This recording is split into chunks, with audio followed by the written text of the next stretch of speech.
can have an effect on the nefesh habahamis, although that they are such different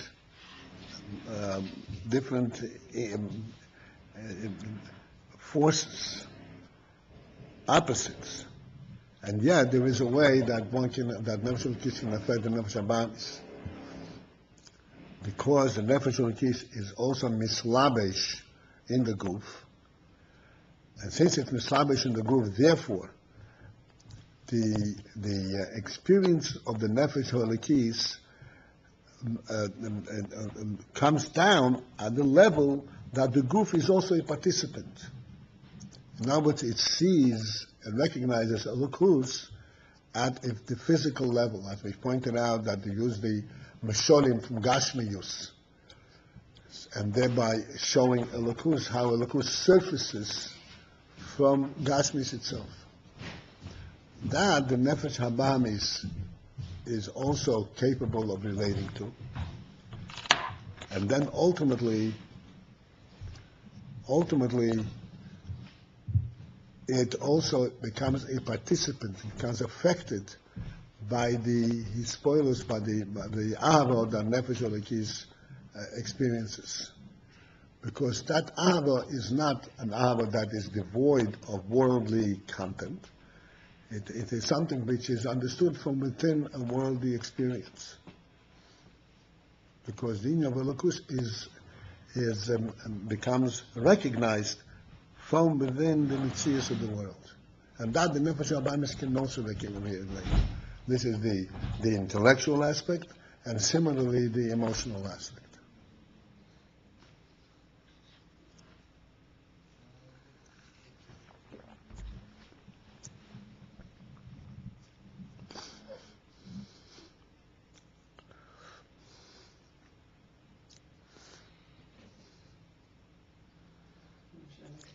Excuse me?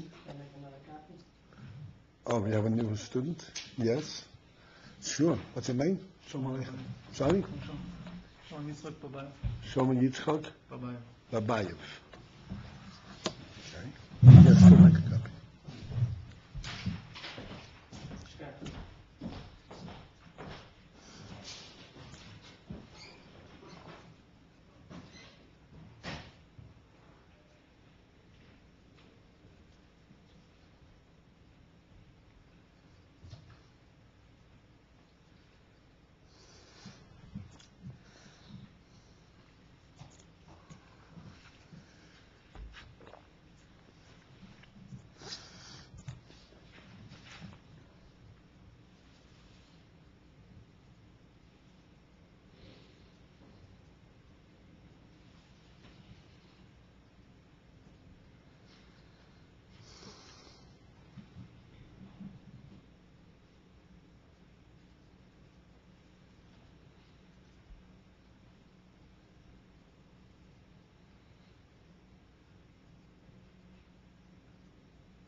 I want to speak briefly.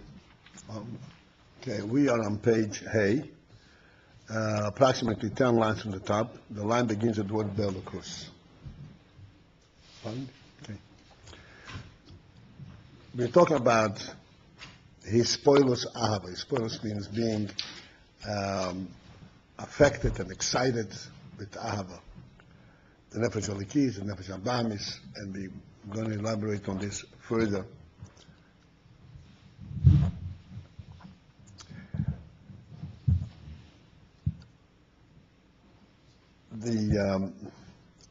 There's an important principle to understand, that in life, in human life particularly, I want to discuss briefly the difference between a human being and an animal. An animal, this is not new in our discussions, whatever it encounters, when it sees something, what does it mean, I see? What is the significance? Why do I look at it? Why do I notice it? I notice it because it could either hurt me or it could be either I'll be his lunch or he'll be my lunch. Essentially, this is the logic that's going on in an animal's mind. Either I want it or I have to run away from him. In other words, there isn't a real drawing, a real connection. It is all it's called a reactionary. You know, is it dangerous or is he in danger? Or am I going to attack him? A human being, because he has seichel, this is the criterion of seichel. He looks at things and sees, he has eyes and the animal hardly has eyes. But the experience of sight by the human being is a totally different experience than that of the animal.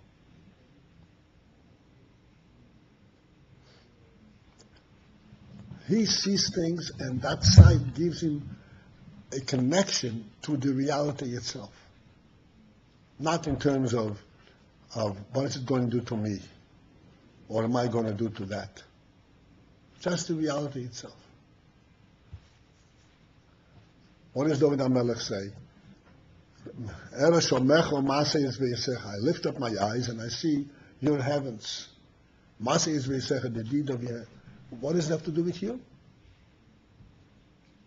You look at, at millions of miles of expanse. So what is that? How does that affect you? Is that going to bring breakfast? Is that going to pay your rent? I mean, what does it mean?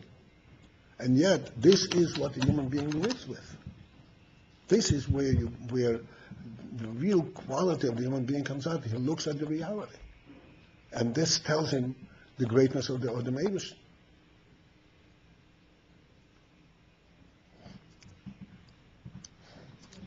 A person, a human being, if he should be confined, everybody understand the word confined?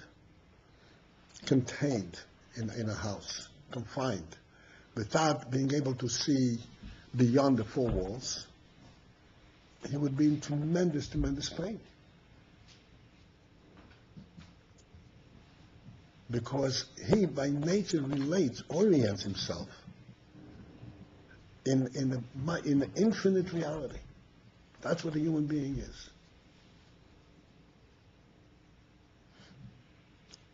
And in that orientation, it's not because he wants to get it, he doesn't want to touch the sun, and yet the sun is a reality. This is what uplifts the human being. Okay? You understand that, right? What is it in fact? I have to go a little step further. What is it in fact that the human being sees when he sees, this huge expanse?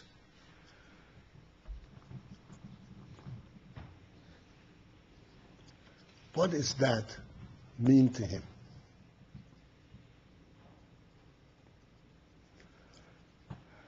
Here again, we will notice the difference between the animal and the human being.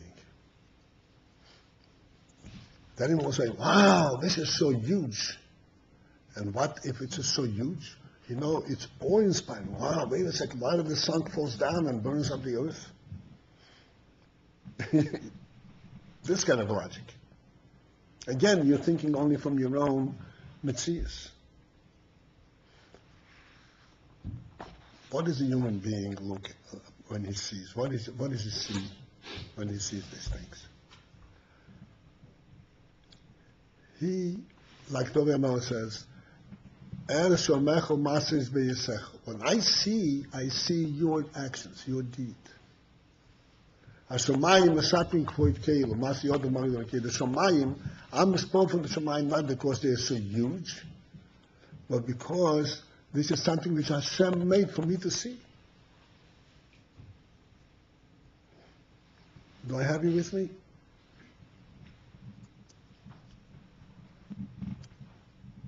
I'll give you a very simple illustration of this principle. Extremely simple, down to earth. Okay? You come into this room and you see this clock over there. Everybody see that clock? But you come in and say, and you're a total stranger over here. Say, oh, that clock, I don't like it. Take it down. What?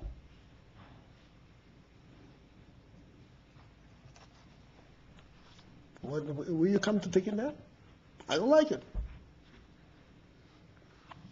Everybody understands that this is ridiculous, right? It's ridiculous. As a matter of fact, no proper human being would ever do a thing like this. Why? Now think about this.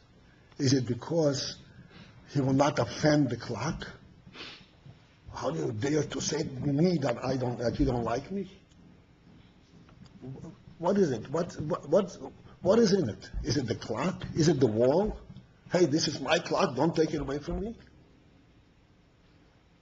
What is it that he sees in this that he cannot offend? He has no right to go and touch it. It belongs to somebody else. It's the person who put it there, not the clock and not the wall. He immediately sees there is something different, some living entity going on. There's a human being behind this. And that's what he respects, and that's what he is, but he is in respect of. He will not touch it. The same is absolutely true in everything that we see in the world. The reason we are so enticed and so touched by everything in the world is not because of the big mountain and because the big planet.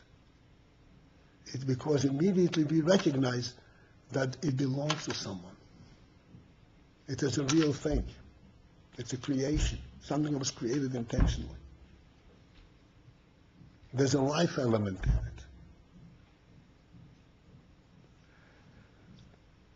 it. In other words, it is not the static presence, the physical static presence. It is the action behind it, the intent. You understand? The intent behind it. This is what we call his poilus. I'm being touched by it. It's not just the object. The object doesn't touch me. What touches me is what was the intent behind putting the object there.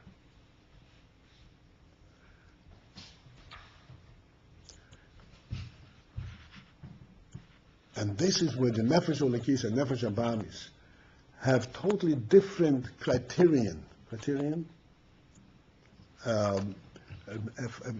reasons for being affected.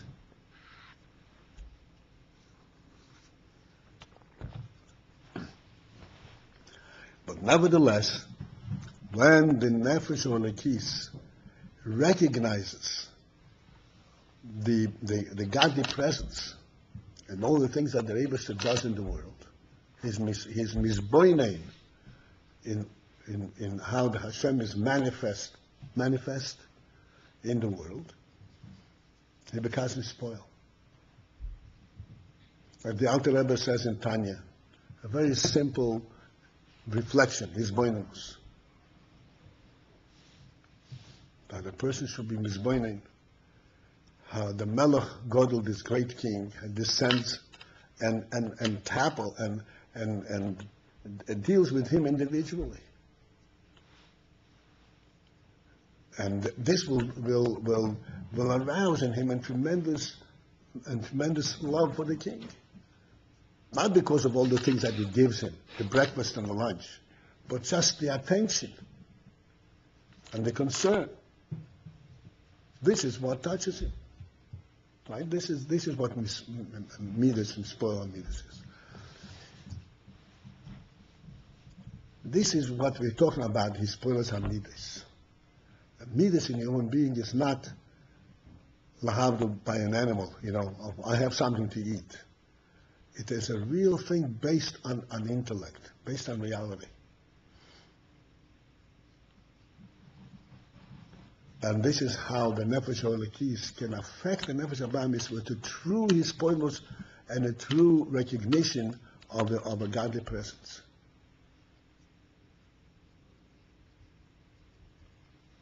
And the Nefesh HaBahamis therefore becomes actually changed, it transformed, and he loses, so to speak, his animalistic attitude and acquires a human attitude.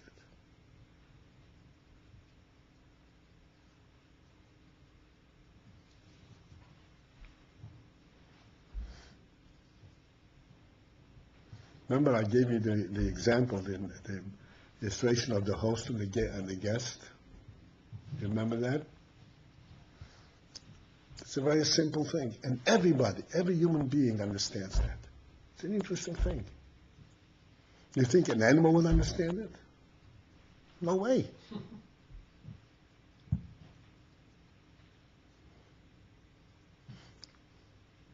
Right? Just for this, for the benefit of our new student, I give you a simple example. If you get invited to somebody for supper,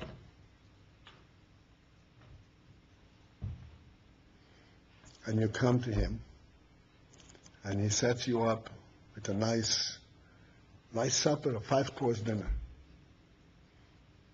and invites you to the table, and you sit down, and as soon as you're right there at the table, you have everything in front of you, he says, okay, enjoy your meal, goodbye. How would you feel? A little dejected. Huh? A little dejected. Terrible, right? The meal is the same. What's the same? The meal, the food is the same. Why can't you eat it? An animal would not hesitate a second. A human being can't even pick up if he can't eat it. What's going on in here? In other words, a human being recognizes a totally different, he lives on a totally different level. The meal is not a physical meal, the meal is the relationship.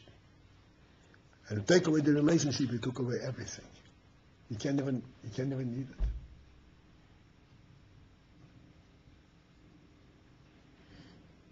This is the human element.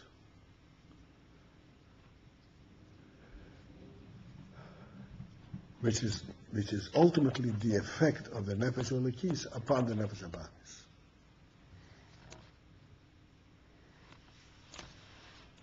Okay, now we go further.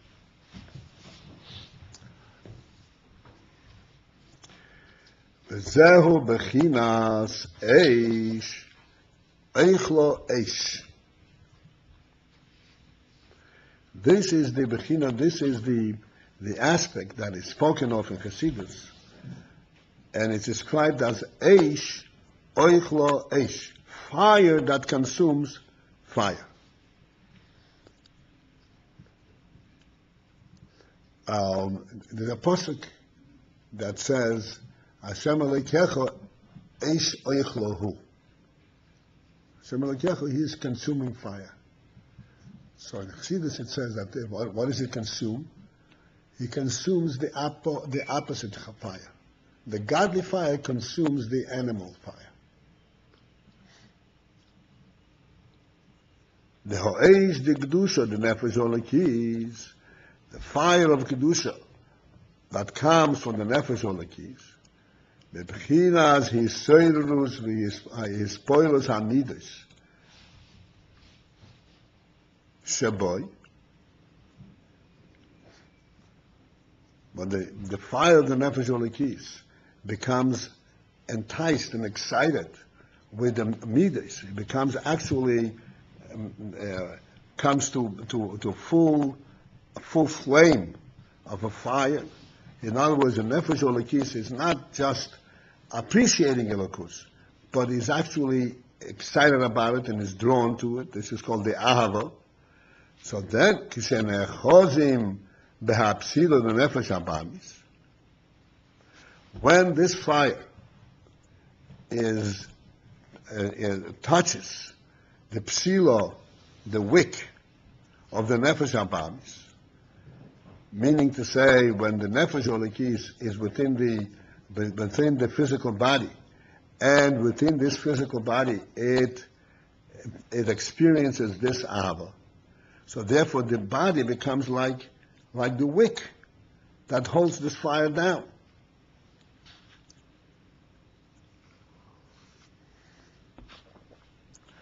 To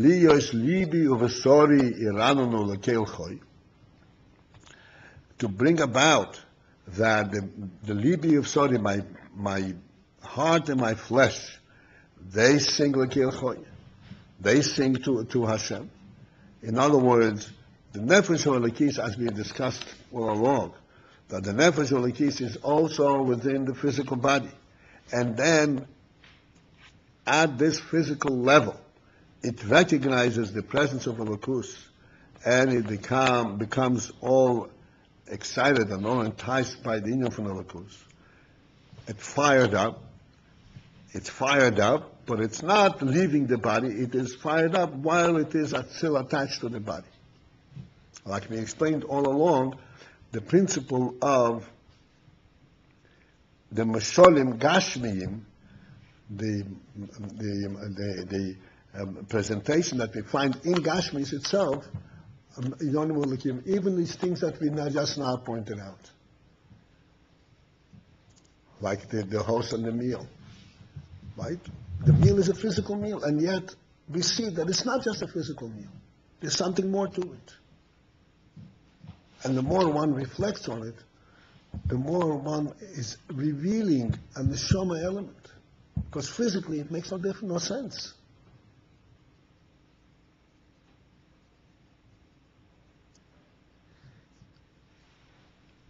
So that when the nefesh olikis reflects on these things while it is within the body, and the body becomes, so to speak, the container, the wick that holds this fire down,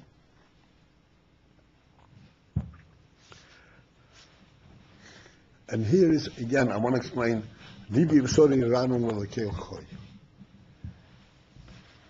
just from the little discussion that we just have now had.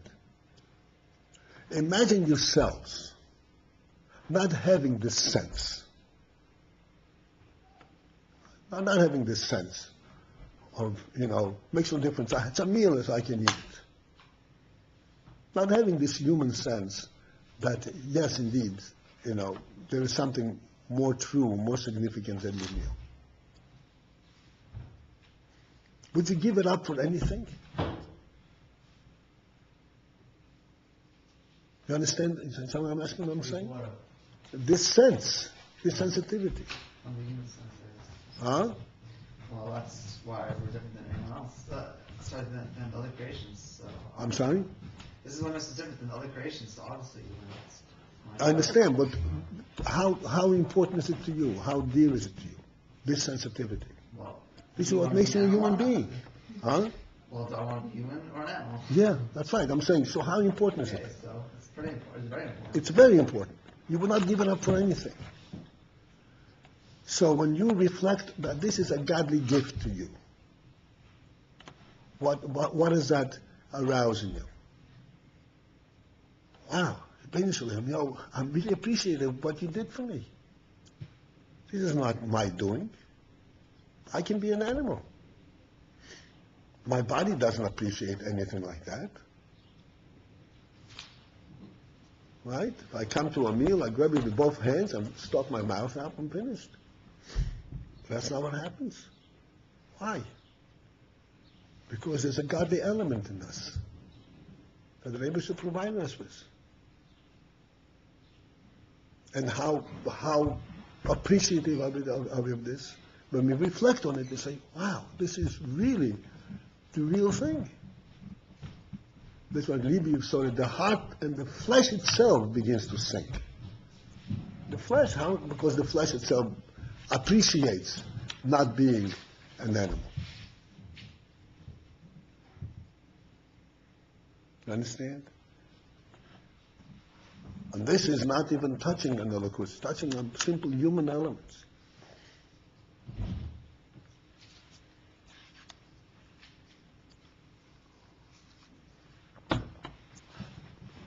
So when it comes to the point that that one really appreciates the godly spark that is in him, in the Nefesh Olekis, הרי נשרף ונכלה בזה. Thereby, it becomes burned, v'nichla, and consumed in this fire, ho'eish zoro, the nefesh habahamis. The fire of the nefesh habahamis, it's called eish zoro. Eish zoro means foreign fire that entices you to want things which do not really belong to a human being. But he's got a Bhema level understanding. And he does have this tendency. Eish Zoro. Imagine yourself sitting at this meal, and it's really a luscious meal, beautifully prepared. And here you are, a human being, and, so to speak, the rug was pulled from under your feet because the host left you. And now you have this challenge. Am I going to eat it or am I not going to eat it?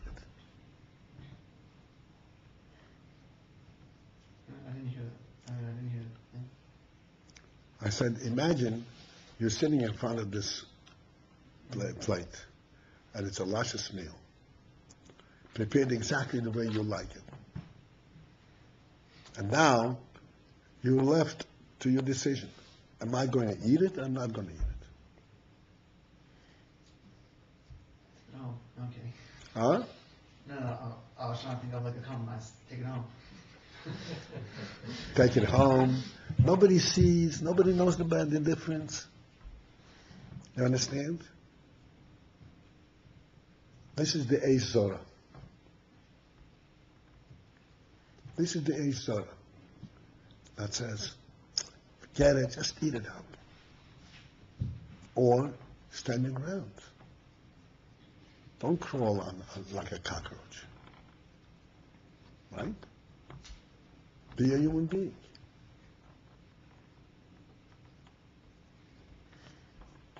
It's a challenge.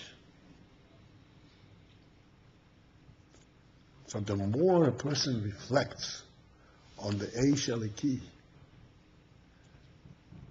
the more he consumes and burns up the Eish of Nefesh HaBahamis. Whereby, when he looks at this meal, it turns his stomach. Not only does he get insulted, no way. This is...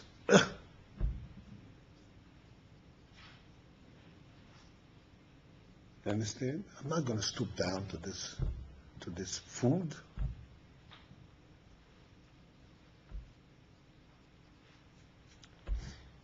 So this is where we have a simple illustration where refined the fire of the nefesh can consume the fire of the behemoth. They're both equally enticing. Arousing, interest, drawing.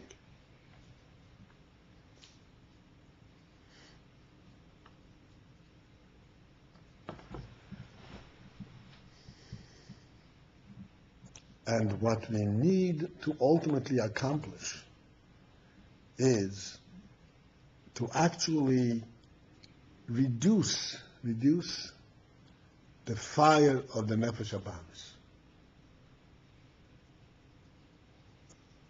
It's not enough to know that as a human being I shouldn't be doing this. But actually taper down that fire. That's what the fire, the Nefesh HaLokis eats up the fire, consumes the fire of Nefesh HaBahamis.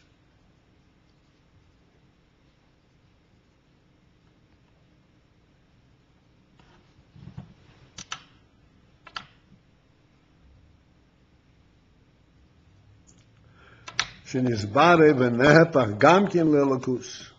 He becomes nizbarer. Nizbarer means becomes purified, cleansed. ונהפך גם כן ללוקוס, and it is also transformed to lokus. This is the fire of the nefesh abamis. V'chein, and then likewise, kol hadvorim hagashmiyim. Shemitzad nefesh abamis, all physical aspects that comes from the nefesh abamis. Harehem nivrorim v'nichlolim be'elokus. All things from nefesh abamis ultimately become nivrorim, become nizbarer, and then nichlolim be'elokus, and then incorporated in the elokus. What this means is that ultimately anything that has any value has a godly spark in it.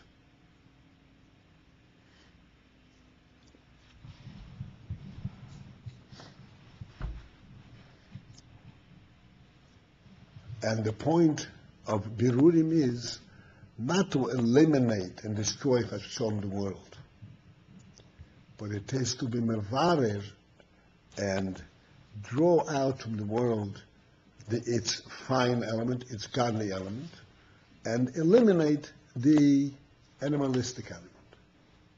Not to eliminate it, but to draw out. That's what birur.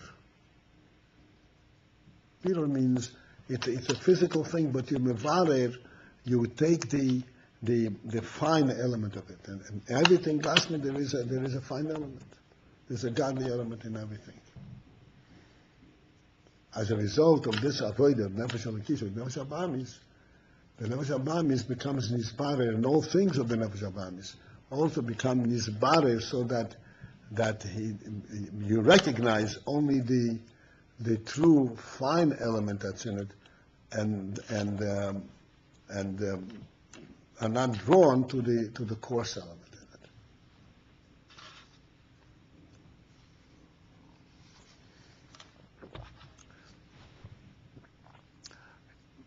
I've brought down this following experience that I had. It's going back some years when I was in yeshiva.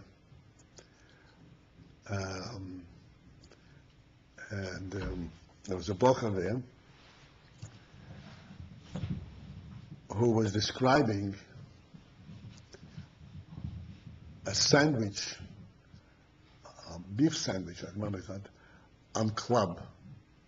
You know what club is? You know what club is? You know what club is? You know what club is?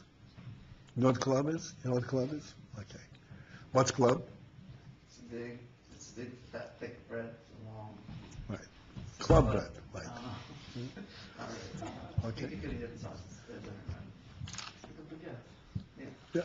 You go into a store, ask a sandwich, and ask what kind of bread do you want? This kind of bread, a club. A club, this is the elite of all sandwiches. So he was describing this sandwich on the club. Okay. So I can't forget this. He says it's a club, and you put on it a layer of this, and then on top of this, then you put the other half of the club, and you put it together, and you squeeze it together, and it feels good. And it really feels good just in your hands. Forget about eating it.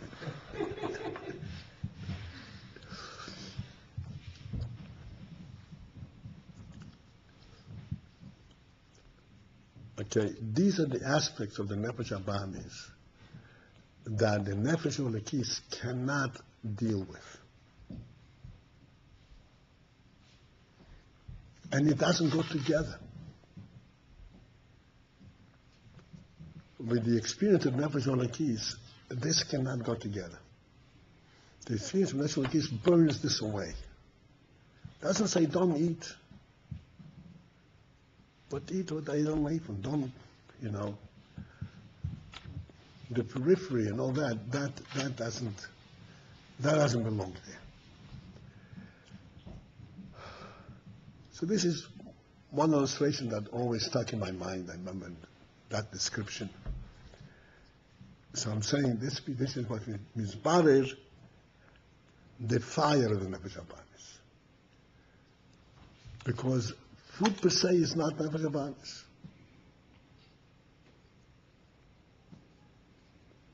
But the fire aspect, this is where the Nefesh HaBahamis becomes excited for the food. Why is it excited? It's excited because it's so good, it's so thick, it's so coarse, it's so gashmi. That excitement, the Nefesh HaLekis is mevarer. Burns away. It does that by, let's take the sandwich example. So how would the Nefesh HaLekis tell the Nefesh HaBahamis not to eat it? It doesn't have to, no, it doesn't have to. Such a coarse way, Right, you can't relate to that. Here you were excited about something intangible. You couldn't even eat the meal because of something intangible. Well, explain what? I can't explain it. Why can't you eat it? Eat it. It's tasty. It's good. It smells so good. Why can't you eat it? I can't eat it. It's an insult. I've become insulted by it. If I should eat it, I won't be able to look myself in the mirror.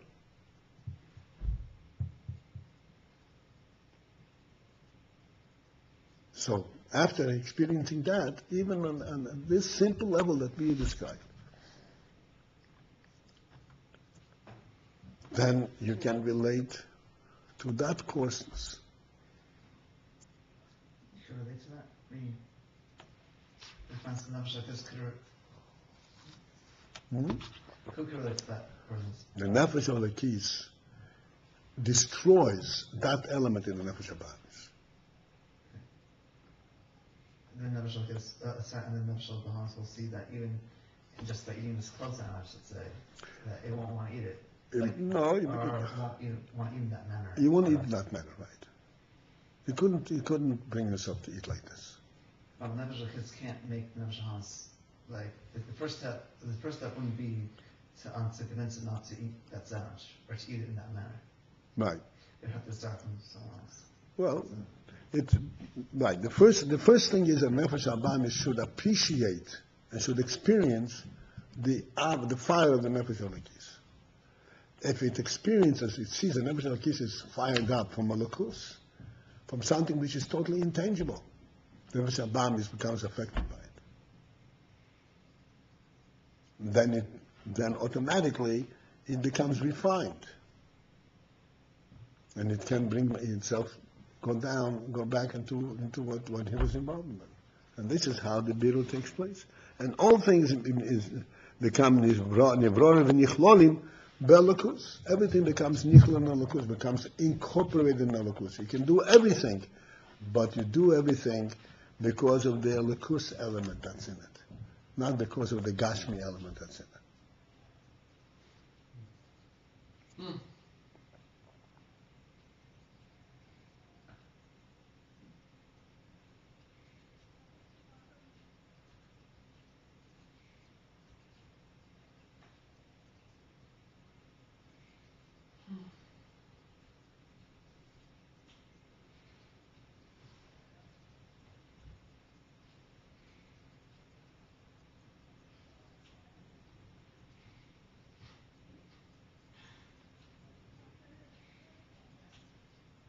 Okay, let's continue. Omno. However, we have to understand the following.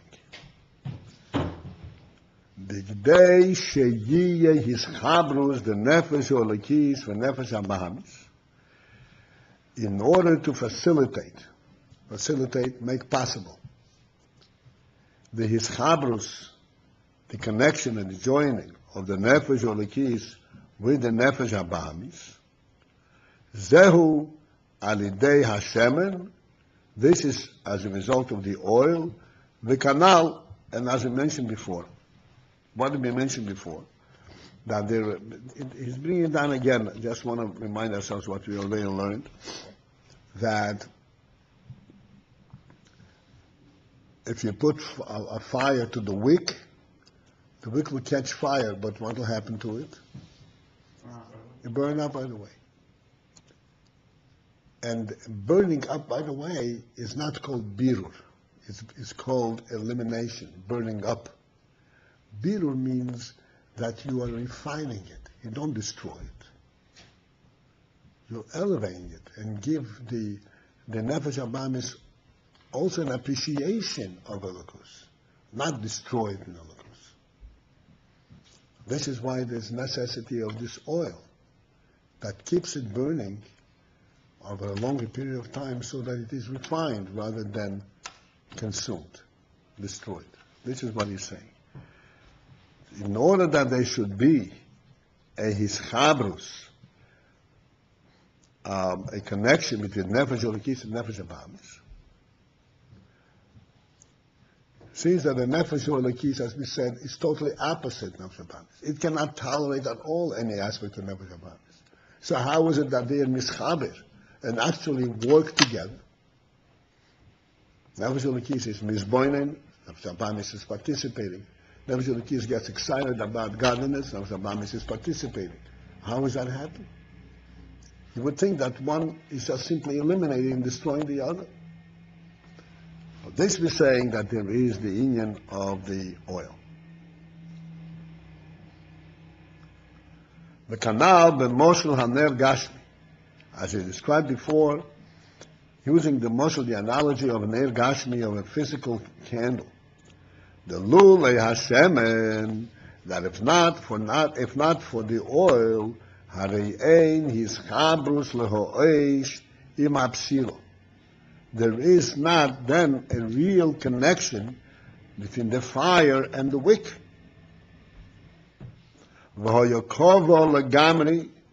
And then the fire would extinguish completely because there's nothing holding down the fire. Or that the wick would just be consumed very quickly with nothing be left. The nimshol is also the similar thing. In the nimshol of the fire of the Nefesh Elokis and the wick of the Nefesh Abamis, there's a similar phenomenon. The beloi shemen, where without oil, yev sheli is birur, that the Nefesh Abamis, it's not possible to effectuate the birur of the Nefesh Abamis, beho'eish, the Nefesh Elokis. That should be misbarred in the fire of the Nefesh Elokis. What's the oil? Oh, that we'll come to it.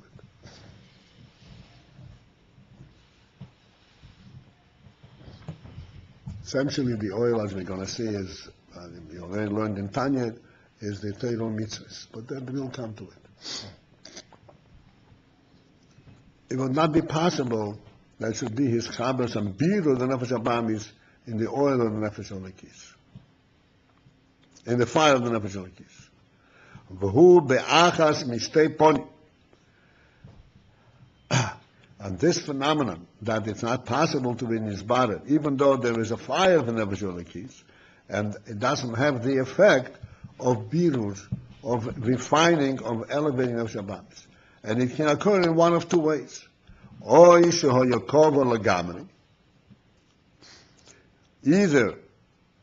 that the fire would be extinguished altogether, which would mean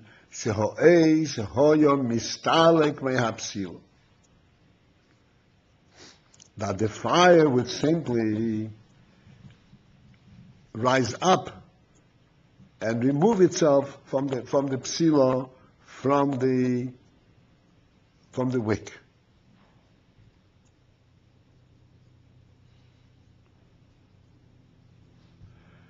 What does that mean, practically speaking? Kasher be'emez heim rechoikim umuvdolim zeh mizeh legamri. Being that, in real truth, They are very distant and separate one from the other. V'hem hafochim mamosh, and they are truly opposites. The fire of the Nefesh Elokis is truly opposite of the Nefesh Abamis. The Ruach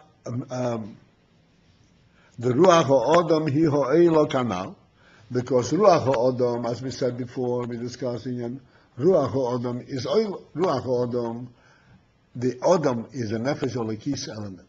Is oil alamaylo. That is, its nature is to rise upwards. It doesn't want to be attached to the goof.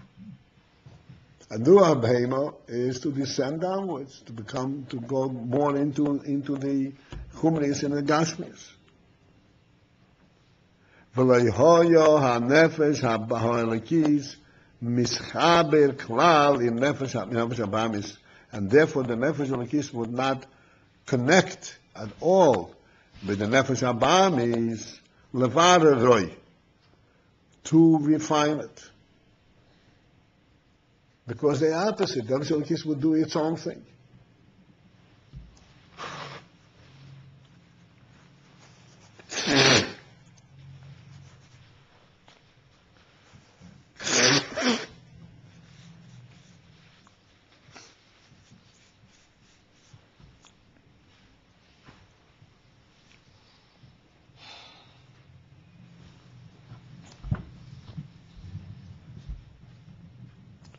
So this is one result of the nefesh elokis being in the goof without the oil that provides for holding it down. Then the nefesh elokis would simply remove itself. It has no interest in dealing with the goof whatsoever, and therefore it will not engage the nefesh abamis to refine it. Or there would be another option, another possibility. That the wick would be consumed and burnt up very quickly. V'hainu, what does that mean? Shoyosoiref legamri kol mahus u'metzias and nefesh abamis. It would completely consume, burn up the entire metzias of the nefesh abamis. B'loi b'derech birur, not in a process of birur, of refinement, kim shoya nevad mitziyusa legamri, but rather its whole presence, its whole metzias would be lost totally.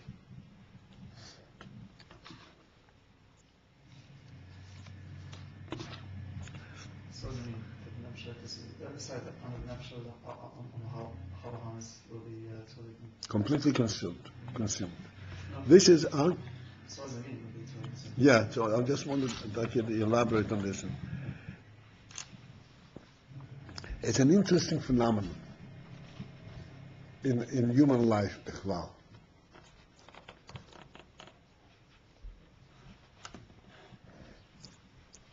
We know that Rambam describes that there are three possible pathways for a person.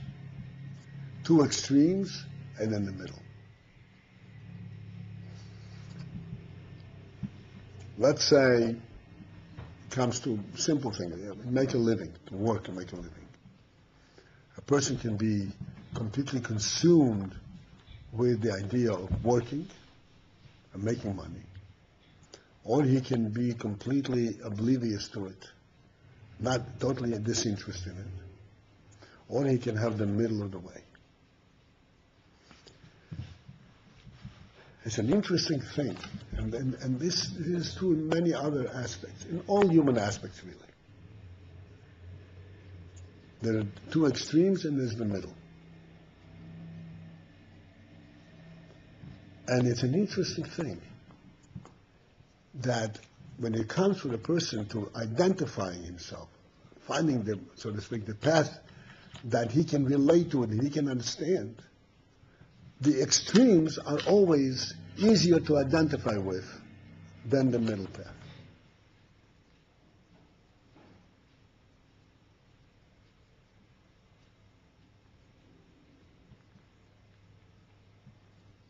That's the tendency.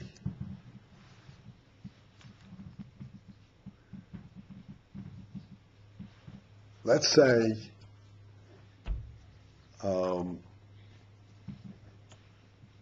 you read some kind of a health magazine that exercise is very, very important, very healthy. So you get into exercise, you know I'm into stop. I'm doing exercise. I'm running. I'm swimming. I'm doing push-ups and lift-ups. When do I stop? How much is enough? Never enough. It's healthy. It's good. But what keeps a person in the middle of the way? You're saying, listen, you forgot about your neshama, you forgot about davening and learning everything. Oh yeah, you're absolutely right. Forget about exercise. Let's go and daven and learn. Right? Be strict on that. Get up on time. Don't oversleep a moment. These are the types of paths that the human being in his narrow-mindedness can much more easily relate to than put himself on a healthy path. When he's on a healthy path, a combination and the right path, somehow he doesn't feel that he's really doing something real. He's not engaged in this, he's not engaged in that.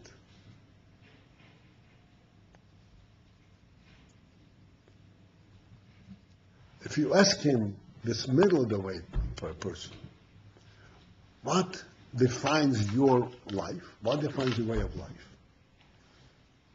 You'll have a difficult time to describe it. Somebody who's into exercise, he says, oh, I'm into exercise. Somebody who's into Avodas Hashem, I'm into Avodas Hashem. I'm into learning and davening, into refining myself, whatever it is, however you will. But somebody who is following, so to speak, the path of the Shulchan Aruch, he will have a hard time describing to himself what he stands for.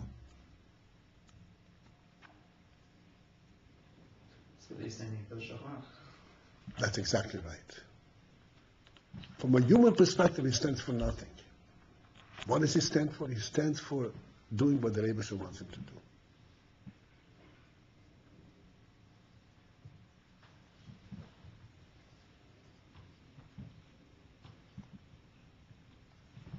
Nothing to boast, nothing to write home about. But that's the real thing, that's the human thing.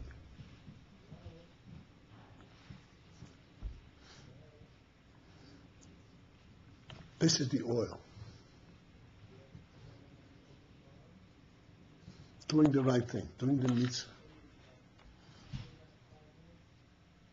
This is what keeps everything in line. And then when you are mevared the nefesh habayis, you're mevared the nefesh habayis. You're refining it. You're not starving it to death. You are refining it, you're elevating it.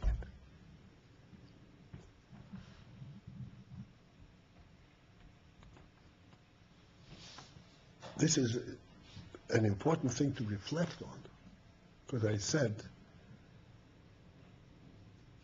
in all instances, when it comes to the human mind, it tends to one extreme or another.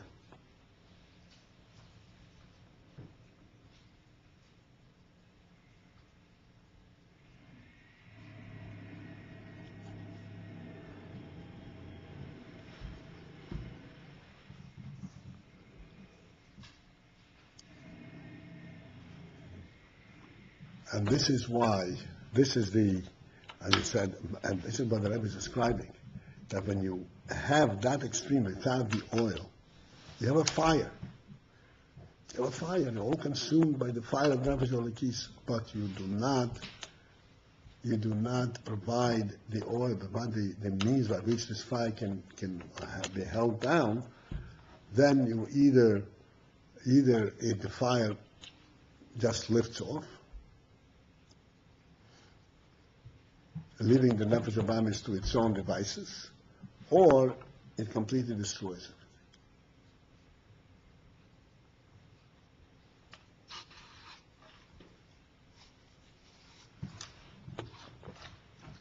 And so the second way is that the Nefesh Hamas will be totally lost. What does that mean? So what does that mean? Like, let's practically speaking, if that would happen, if the let's say, what was it? If it would be totally consumed, if it would be consumed right away. Mm-hmm. So he said that means that like the homeless is, so the Nefesh Hamas would be totally gone. So what does that mean? That like, so that's like the person that just like says Hashem, so to say? Like a person what? Is that like the person that just does termisis and doesn't do exercise? Is that what that means? There's nothing. Is that like the example of that? He completely destroys his own health. Yeah. There was a Yid, really a holy person. I don't remember the name of the person. And he did very profound, very deep Avodas Hashem, refining himself a whole lifetime. And of course, in this refining himself a whole lifetime, he did a lot of fasting. And by him it was fasting, it wasn't just torturing him. He knew he was a bardas. Every time he felt that the Nefesh Abamis, was, whatever it is, he did a lot of fasting. As a result of this fasting, he really destroyed his physical health, his body.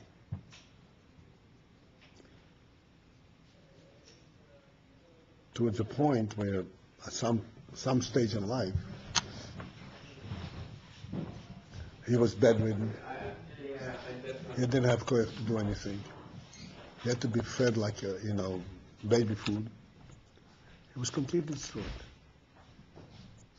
And then he said,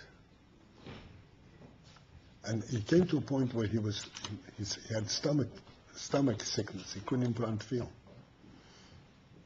because he couldn't stay clean. So then he said, one time to put on film supersedes a whole lifetime of this purification.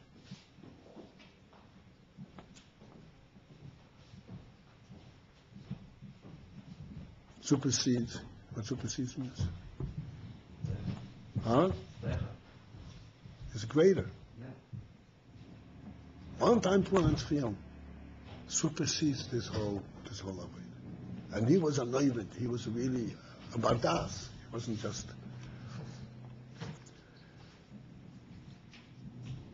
This is the oil that allows for avodah in an orderly, in a proper way. There has to be avodah. And the laziness and so forth is totally off the table.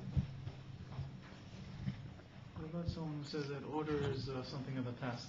What? What to someone who says that order is something of the past?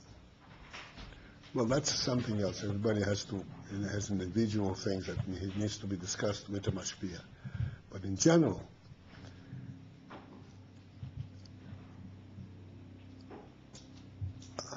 avodah, I said, to pat the Nefesh Abamis on the back and say, you're very good because you keep me healthy. That's not the point. It has to be dealt with. Everything has to be in the right place. And avodah has to be done on a regular and in an orderly fashion.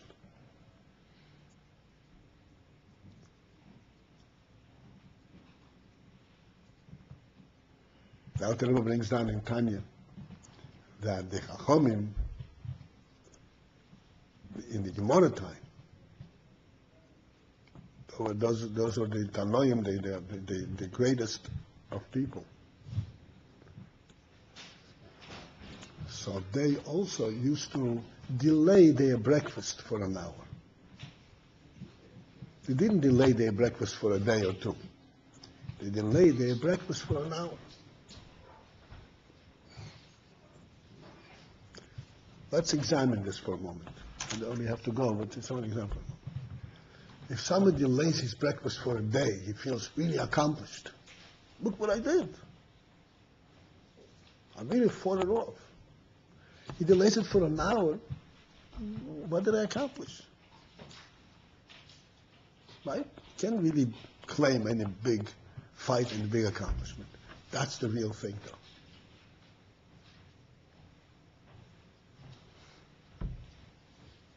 That's a real thing.